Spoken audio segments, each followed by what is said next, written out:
Imagine कीजिए, मैदान पर हजारों दर्शक बैठे हैं, करोड़ों लोग टीवी पर मैच देख रहे हैं। फैंस अपने नेशनल हीरो को क्रीज पर देखने का इंतजार कर रहे थे, उस लीजेंड का जो अपना आखिरी वर्ल्ड कप खेल रहा था। लेकिन वो बल्लेबाज जैसे ही क्रीज पर आता है, हेलमेट में कुछ दिक्कत थी, उसे ठीक करता है और अचानक विपक्षी टीम अपील कर देती है। अंपायर सोचते हैं और फिर उंगली ऊपर उठ जाती है। न गेंद खेली गई, न विकेट गिरा, फिर भी बल्लेबाज आउट। ये कोई फिल्मी कहानी नहीं है, ये हुआ था 2023 वर्ल्ड कप में, जब बांग्लादेश ने श्रीलंका के दिग्गज खिलाड़ी एंजेलो मैथ्यूज को टाइम आउट करा दिया। मैंने और करोड़ों क्रिकेट फैंस ने अपनी जिंदगी में कभी ऐसा कुछ नहीं देखा था, और यहीं से शुरू हुई एक बड़ी बहस, भर भर कर कंट्रोवर्सी, जो अनंत काल तक चलती ही जाएगी। क्या बांग्लादेश ने जो किया वो सही था? क्या ये रूल्स में था? क्या ये लोग सिर्फ जीतने के लिए नियमों का पालन कर रहे थे, या फिर ये खेल भावना के खिलाफ है? चलिए, जैसे तैसे लगा कि शायद बात थम गई, लेकिन हाल ही में पाकिस्तान के खिलाफ भी कुछ अजीबोगरीब सीन हो गया। भाई ने भाई का पोपट कर दिया। हाल ही में एक और घटना हुई, जब मेहदी हसन मिराज ने पाकिस्तान के बल्लेबाज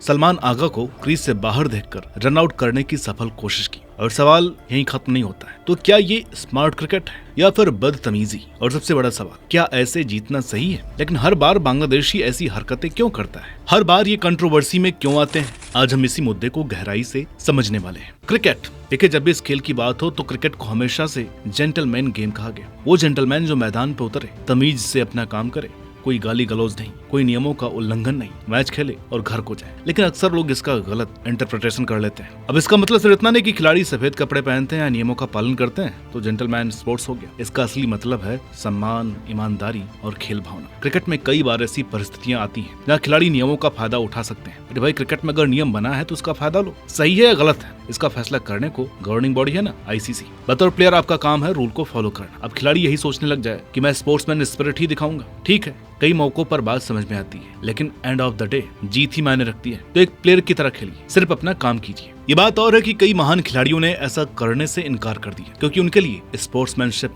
ज्यादा महत्वपूर्ण थी। ठीक है, सबकी अपनी अपनी अप्रोच है। जैसे 2012 कॉमनवेल्थ बैंक सीरीज में जब अश्विन ने मांगकर अपील की थी तो सचिन ने मना कर दिया था, जब टीम ने अपील वापस ले ली थी, या 2011 में धोनी का बैल को वापस बुलाना। लेकिन आज का क्रिकेट पहले जैसा नहीं रहा। अब ये सिर्फ खेल नहीं है, ये करोड़ों डॉलर का उद्योग बन चुका है, जहाँ हर मैच, हर विकेट और हर जीत बहुत मायने रखती है। और शायद इसी वजह से कई टीमें अब नियमों की हर छोटी से छोटी बारीकी का फायदा उठाने लगी, जिसमें अव्वल नंबर पर आती है बांग्लादेश, जो कि परफॉर्मेंस के मामले में और ट्रॉफी के इतिहास में सबसे नीचे हैं। लेकिन उन्होंने क्रिकेट के रूल का भरपूर फायदा उठाया। कैसे? एक कहानी तुम शुरुआत में बता चुके हैं, एंजेलो मैथ्यूज वाली। तो क्रिकेट के नियम के अनुसार नया बल्लेबाज 2 मिनट के अंदर क्रीज पर आने के बाद गेंद खेलने के लिए तैयार होना चाहिए। अगर वो तैयार नहीं होता तो विपक्षी टीम अपील कर सकती है, जो उस दिन पहली बार हुआ। अंपायर के नियमों के अनुसार फैसला दिया गया और क्रिकेट इतिहास में पहली बार एक बल्लेबाज टाइम्ड आउट हो गया। वो बल्लेबाज थे एंजेलो मैथ्यूज। आप सबने वो मैच देखा ही होगा। अब इस फैसले के बाद क्रिकेट जगत 2 हिस्सों में बढ़ गया। कुछ लोगों का मानना था कि बांग्लादेश ने सिर्फ नियमों का पालन किया, नियम मौजूद है इसलिए उनका इस्तेमाल करना गलत नहीं है। लेकिन दूसरी तरफ कई दिग्गज क्रिकेटर और प्रशंसकों का मानना था कि खेल भावना के खिलाफ था।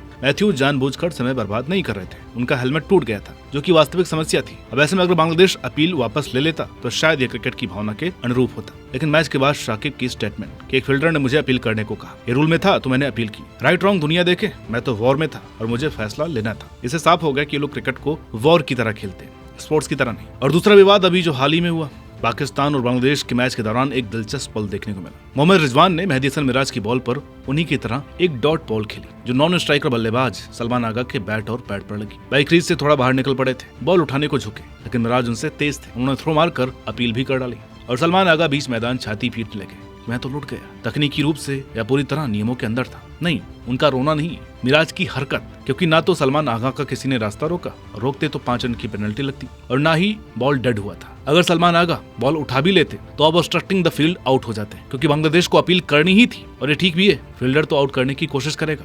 आप इतने कैजुअल कैसे हो सकते हैं? यही बात मिराज ने मैच के बाद भी बोला था कि मैंने कुछ गलत नहीं किया, ये सब रूल में था, तभी अपील की। लेकिन सलमान आगा ने बहुत ही गंदा बिहेव किया, काफी गाली गलौज किया। ये वही लोग हैं जो महीनों पहले गला फाड़ फाड़ करके कह रहे थे कि बांग्लादेशी हमारे भाई है। भाई, तुम लोगों ने तो वर्ल्ड कप स्टैंड तक नहीं रखा, बांग्लादेश को बैकआउट का लॉलीपॉप देकर खुद मैच खेलने चले आए। तो जिसका ना कोई ईमान है ना कोई जुबान है, उसके साथ ऐसा ही हो। कम से कम बांग्लादेश ने जो किया वो सबके सामने टीवी पर सरेआम तो किया, लेकिन भाई आप लोगों ने तो पीठ पर छुरा भोंका था। लेकिन सवाल फिर से भी उठता है, क्या हर नियम का फायदा उठाना जरूरी है? बिल्कुल भाई, अगर कोई चीज नियमों के अंदर रह करके उसका फायदा उठाया जा रहा है तो उसमें बुराई क्या है। अगर रूल से बाहर है फिर सवाल उठना बनता है, लेकिन जायज रूल्स पर भी सवाल उठाना, अधिकतर ऐसी बात पाकिस्तान ही बोलते हैं। चाहे 2022 टी20 वर्ल्ड कप में फ्री हिट पर विराट के रन लेने पर सवाल उठाना हो, या फिर अब मैं इनका भी कसूर नहीं निकालता। जिस देश की लिटरेसी रेट मुश्किल से 60% भी ना हो और उसमें से भी 35 से 40% दिमागदार पढ़े लिखे लोग बाहर को निकल लेते हैं। बच्चे कुछ एक्स क्रिकेटर्स किसी चैनल पर ज्ञान झाड़ते हैं और थोड़ा बहुत जो पावर में आ जाए तो ट्रॉफी चुरा ले जाते हैं। कोई बुमराह उस्मान तारिक को एक बता देता है, बाकी इनकी कुछ अनपढ़ आवाम बाहर को बाहर, इंडिया को इंडिया जैसे शब्द बोल करके अपने अक्ल का परिचय देते रहते हैं, जिन्होंने कभी ABCD नहीं पढ़ी। ये क्रिकेट का रूल बुक क्या पढ़ेंगे, जिनको ये नहीं पता कि जैकी श्रॉफ या जैकी चैन सेम है या अलग। क्या उनको ये रूल्स याद होंगे? तो ये कहना वो याद है 2006 में एक लीजेंड जिसे रूल की समझ नहीं थी, I stop the ball I out, if I don't stop the ball I out. जो रूल पता नहीं होता अपील करते नहीं, बाद में कह देते जी हम तो स्पोर्ट्समैन स्पिरिट फॉलो कर रहे थे। तो भाई आप लोगों को भी रूल बुक पढ़नी चाहिए और उसका फायदा उठाना चाहिए। मैच जितना ही काम आएगा कल को, क्रिकेट में दूसरा कोई मकसद है नहीं। और बाकी इतनी जलन है तो ICC से कह करके ये रूल्स चेंज करवा दीजिए। अब इसमें बांग्लादेश की कोई गलती नहीं निकालता हूँ। ये कौन सा रिकी पॉन्टिंग लेवल की चीटिंग कर रहे हैं, ये कौन सी बॉल टेम्परिंग वाले हथकंडे अपना रहे हैं। इन्होंने कुछ भी गलत नहीं किया, गलती सामने वाले की है। थोड़े चौकन्ने होकर खेलिए, प्यार मोहब्बत मैदान के बाहर कर लीजिएगा, लेकिन जब ग्राउंड में हो तो आप अपोजिशन हो, चाचा या ताए नहीं, बल्कि इनको शाबाशी है। लूप होल्स ढूंढ करके ब्रिलियंस प्रेजेंस ऑफ माइंड से कारनामे करके दिखाते हैं। तो आपका क्या कहना है इसके बारे में कमेंट करके बताइएगा। बाकी मिलते हैं आपसे अगली वीडियो में, तब तक के लिए नमस्कार।